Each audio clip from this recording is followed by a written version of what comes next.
Hello and welcome to Whisky.com, where fine spirits meet. And today I'm in Campbelltown at the Glen Scotia Distillery, and it was built in 1832. And today we will see what the Glen Scotia whiskey is all about.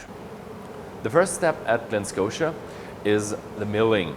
The already malted barley comes here from the top and goes through 4 rollers in 2 stages and is milled down to a coarse grist that is then goes to the mash tun.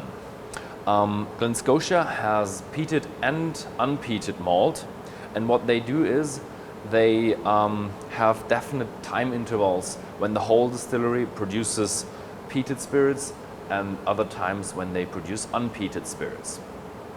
Behind me is the Glen Scotia mash tun. It has a capacity of 20,000 liters and it is filled with 7,250 liters of water 4 times to wash out the sugar and the starch from the grist that came from the malt. And after that it goes off to the fermentation. The Glen Scotia Distillery has 9 fermenters. 3 of them are located outside. They hold a capacity of 25,000 liters each.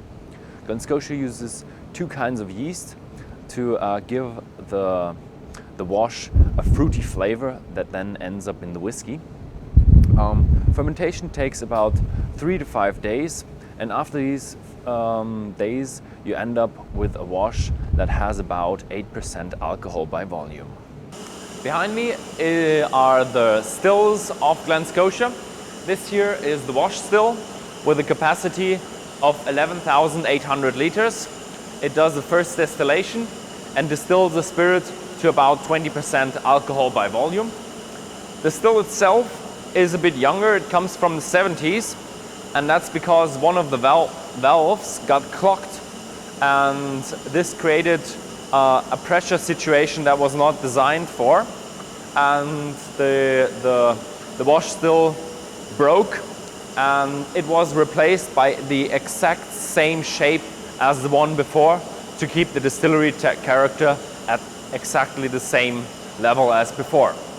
And this here is the low wines and faint still, also known as spirit still.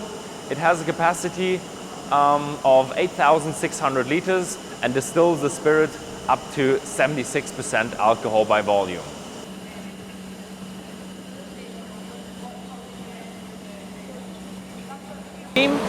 From the pot stills goes through these pipes and goes down through the condensers, and from the bottom there comes cold water and rises and condenses the alcoholic fumes back into the spirit that becomes then the whiskey. So I'm here at one of the warehouses of Glen Scotia, and this is the Dunnage Warehouse. Glen Scotia has 3 warehouses, one of the traditional Dunnage style in 3 layers. Then we have a racked warehouse and a warehouse where the casks are being palletized.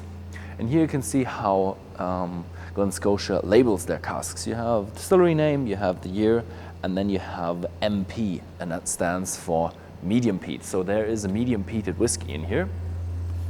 And here we have a cask where it doesn't say MP, so that means we have a normal whiskey with no peat in here. And people go around with a measuring stick to measure how much alcohol, how much fluid is still left in the cask, and a whiskey thief to taste the whiskey if it's already ready for bottling. Thank you for watching, and if you want to know more about the Glen Scotia Distillery, then please visit Whisky.com and look for the Glen Scotia Distillery.